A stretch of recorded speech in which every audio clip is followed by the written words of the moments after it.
오늘은 이 미움받을 용기라는 책에 대해서 소개를 한번 해 드려 볼게요.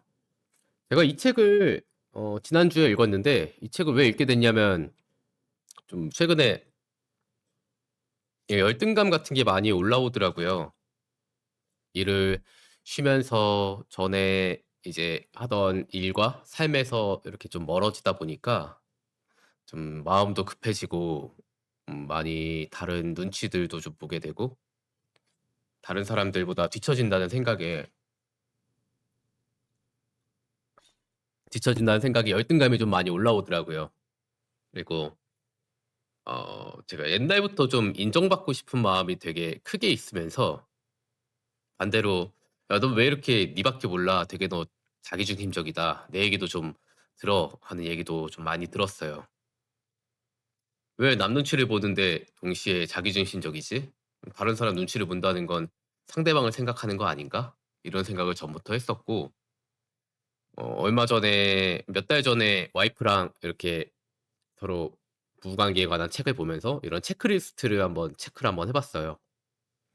그때 이제 다 5가지 정도 이게 있는데 뭐 선물에 이렇게 사람이 사랑을 느끼는 방식이 5가지 정도 있는데 뭐 어떤 사람은 선물을 받을 때 좀 이 사람이 나를 사랑한다고 느끼고 어떤 사람은 이제 같이 있는 시간 저희 와이프는 이 함께하는 시간에서 행복을 느끼고 그리고 저 같은 경우에는 인정받는 말을 들을 때 그런 사랑을 느끼고 이렇게 한 5가지 정도 있는데 저는 그중에서 인정받고 싶은 마음이 1 등으로 나왔어요.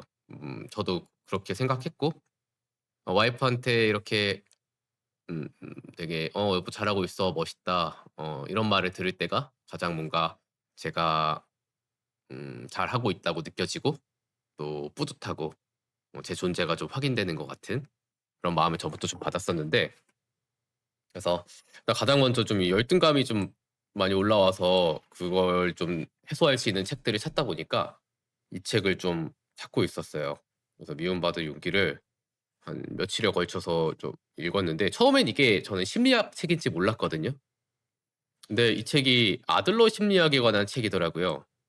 그래서 아들러 심리학이 뭔지 찾아봤더니 이 프로이트는 유명하니까 한 번쯤 들어는 봤죠. 저도 이름은 들어봤는데 프로이트 융하고 함께 3대 심리학 중에 하나래요. 알프레드 아들러라는 사람 19 세기 사람이네요. 오스트리아 출신 정신과 의사.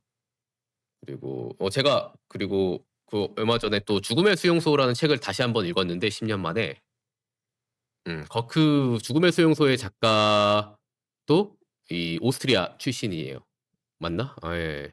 빈 3대 정신치료 학파가 또 프로이트와 아들러와 그 죽음의 수용소 쓴 작가 갑자기 이름이 생각이 안 나네요. 어쨌든 그렇게 셋이 정신치료에 대한 또 3대 학파래요. 이 책의 핵심 개념을 간단하게 짚고 넘어가면은 첫 번째는 트라우마를 부정하거든요, 이 책에서는. 그러니까 과거의 상처가 현재를 결정하지 않는다는 거예요. 예를 들어서 "내가 지금 이렇게 좀 남 눈치도 많이 보는 건 옛날에 이렇기 때문에 나는 어쩔 수 없어. 난 지금 이렇게 해 될 수밖에 없었던 거야." 이제 이런 거는 인정을 하지 않고 원인보다 현재의 목적이 행동을 만든다고 설명을 해요. 제가 책에서 가장 기억났던 내용은 음 화를 참지 못해서 화를 내는 게 아니래요. 그러니까 화나는 상황을 맞닥뜨려서 이거를 참지 못해서 내 화가 이렇게 분출되는 게 아니고 어 그 목적이 있대요, 화를 내는데. 내가 이 사람을 꼼짝 못하게 한다든지 아니면 이 아이가 내 말을 듣게 만들려고 내 화라는 행동을 만들어냈다. 그 트라우마 부정이라는 게 이제 이런 내용인데 되게 목적론하고도 또 연결되는데 그래서 어 원인보다 현재 목적이 행동을 만든다는 거. 내가 이 목적을 달성하기 위해서 이 행동을 하고 있다는 거죠. 그리고 두 번째는 모든 고민은 인간관계에서 비롯된다는 건데 열등감, 불안, 갈등은 결국 인간관계 속에서 생긴다고 해요. 과제의 분리도 좀 흥미로운데 저는 다른 사람이 저를 어떻게 생각할까를 극도로 좀 신경을 쓰는 사람인데 저 사람이 나를 어떻게 생각하든 그건 저 사람의 과제고 나는 그냥 내 삶에 집중하면 된다고 책에 나오거든요. 그 내용도 저한테는 좀 도움이 됐어요. 공동체 감각 네 번째 이게 좀 되게 저는 애매모호하게 느껴졌는데 결국 그 공헌하는 마음, 그러니까 이 사회에 내가 뭔가 희생하고 봉사하고 공헌하는 마음이 그게 행복이라고 정의를 딱 해 버리거든요, 이 책에서. "공헌감이 행복이다." 그래서 이거는 좀 동의하기 힘들지 않나? 저만 그런가? 어쨌든 이런 내용이 네 가지 미움받을 용지의 네 가지 핵심 개념이라고 하더라고요. 그래서 저 같은 경우에는 이 책을 읽으면서 몇 가지 기억나는 게 있는데, 첫 번째가 이제 '화를 참지 못한 게 아니라 상대를 움직이기 위해서 화를 꺼낸 걸 수도 있겠다.'라는 생각을 해요. 제가 이제 집에 저녁에 피곤해서 가면은 좀 와이프가 또 육아를 도와주길 바라고 있는데 거기다 대고 제가 좀 화를 낸 경우들이 좀 있거든요. 근데 저는 그 상황이 화가 나서 제가 화를 냈다고 생각을 했는데, 어떻게 보면은 나도 피곤하고 쉬고 싶은 마음에 좀 이렇게 '화를 낸 걸 수도 있겠다.'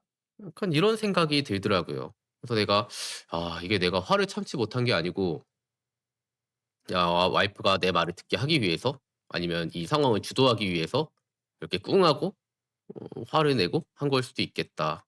그런 생각을 하면서 '내가 그런 목적을 달성하기 위해서 이런 상황을 만들어내는 건가?' 이런 건 저도 생각하지 못했던 내용 중 하나라서 좀 되게 도움이 됐어요. 예. 번째는 제가 인정 욕구가 강한데 상대방을 보는 것 같아도 실제로는 '이게 다 저를 위한 거일 수가 있겠다.' 그러니까 이 이기적인, 예, 자기 중심적인 마음 때문에 오히려 더 상대방의 그런 걸 의식하는 걸 수도 있겠다. 뭐 이런 생각을 하니까 음 좀 되게 내가 자기중심적이면서 또 딴 눈치를 보는 게 좀 이해가 되더라고요. 결국에 나는 남 신경을 쓴다고 생각했지만 결국 음 내가 어떻게 보이지 내 생각만 했던 거라고 알게 됐어요. 그래서 이런 내용들을 알게 되면서 좀 불편하긴 했었거든요. 제가 살면서 했던 행동들이 좀 음 이렇게 잘 하지 못하고 있었다고 이렇게 책에서 나오니까 그런 부분은 좀 불편한 부분들은 좀 있었어요, 책에서. 그래서 결론은 음 저는 아직도 인정받고 싶고 60 점짜리 나를 받아들이는 건 여전히 어렵고, 그래도 조금은 다른 사람이 나를 어떻게 생각할까 보다 내 삶에 이렇게 최선을 다하는 데 좀 더 집중해 볼 수 있게 좀 생각이 바뀐 것 같아요. 그리고 다른 사람이 날 좀 미워하거나 '내가 이렇게 말하면 저 사람 기분 나쁘지 않을까?' 이런 건 저 사람의 과제니까 그거에 너무 신경 쓰지 말자. 그냥 좀 '다른 사람들이 날 좀 미워해도 된다.' 이런 좀 용기를 받을 수 있었던 책이었어요.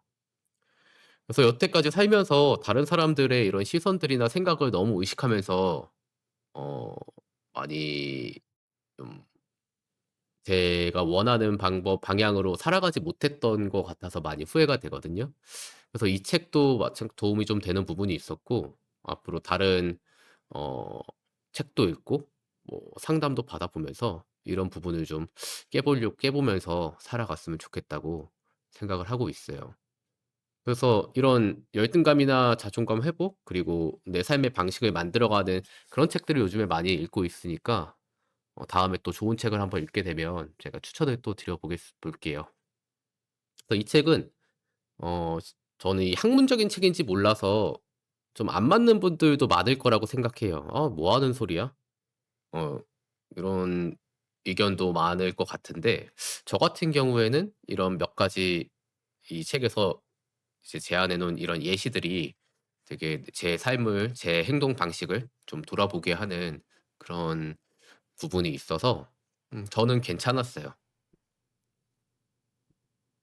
그러면 다음에 또 다른 책을 읽고 또 이렇게 공유하고 싶은 내용이 있으면 또 카메라를 켜 보도록 하겠습니다.